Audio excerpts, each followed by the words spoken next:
Hey there, boys and girls. Okay, just so you feel bad for me, I just want you to know that I was almost done with this screencast when our board froze. And I could not save it to continue on and pause and start. I had to restart the whole computer. So here I am going again so we could talk about multiplying whole numbers by fractions. So, multiplying whole numbers by fractions. Oops, I need whole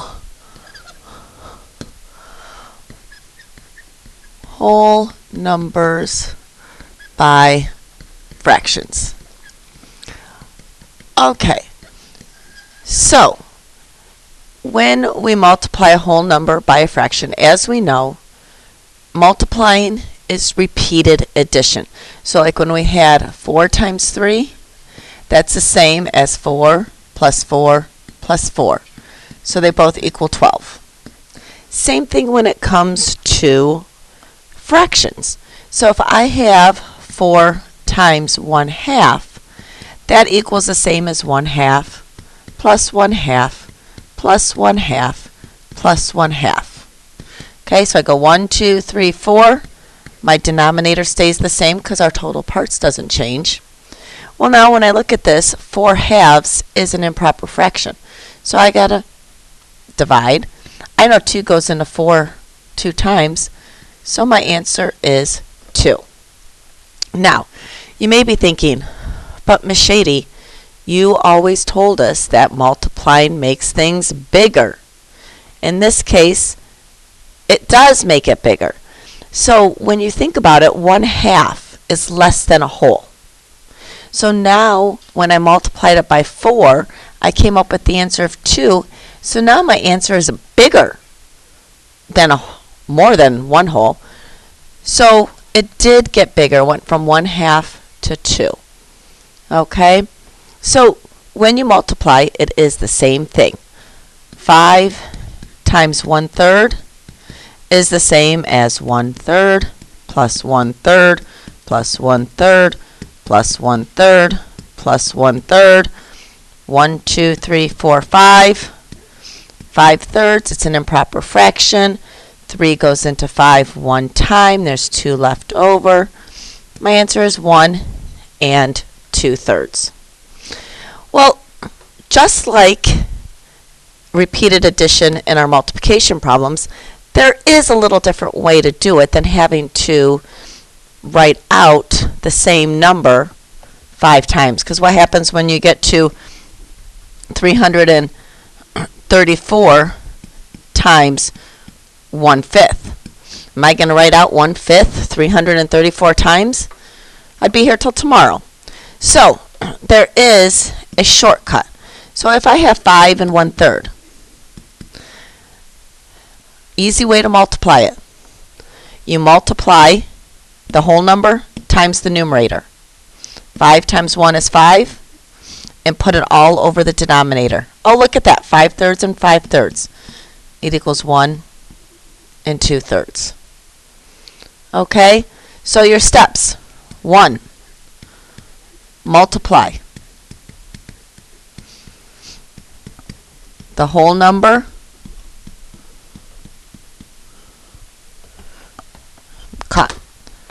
by the numerator. That's step number 1. Step number 2, put it over the denominator. And step number 3, divide to make it a mixed number if necessary. Usually it will happen, but sometimes it may not. Okay, so let's try one for you guys.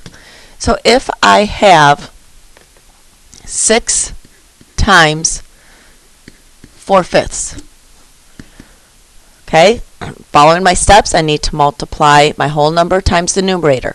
6 times 4 is 24, and put it over my denominator, which is 5. 24/5. Now I need to divide to make it into a mixed number.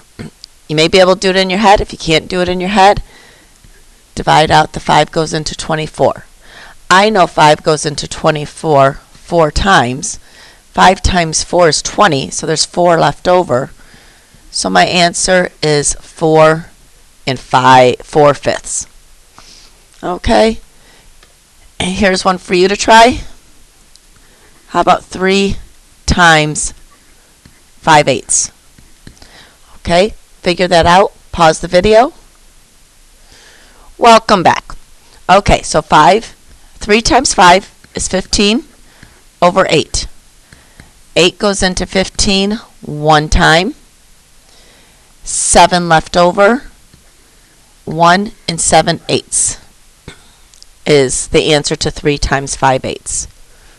Okay, one more for you to try, and then I'm going to let you go off to do your Google Docs. So you know what, let's go a little higher. Let's do 12 times.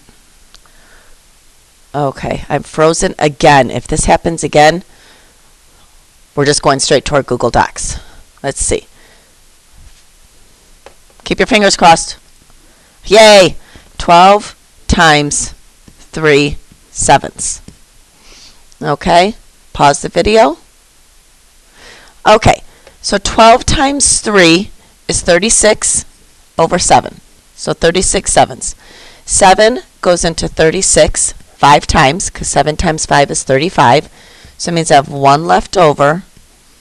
So my answer is 5 1/7. Okay, so I hope you guys have a great afternoon. And once again, I keep saying I'm going to put that keyword in the middle, and I keep forgetting. One day I'm going to remember. So today's keyword is beanbag. Okay, beanbag is your keyword. Have a great afternoon, and I will see you tomorrow.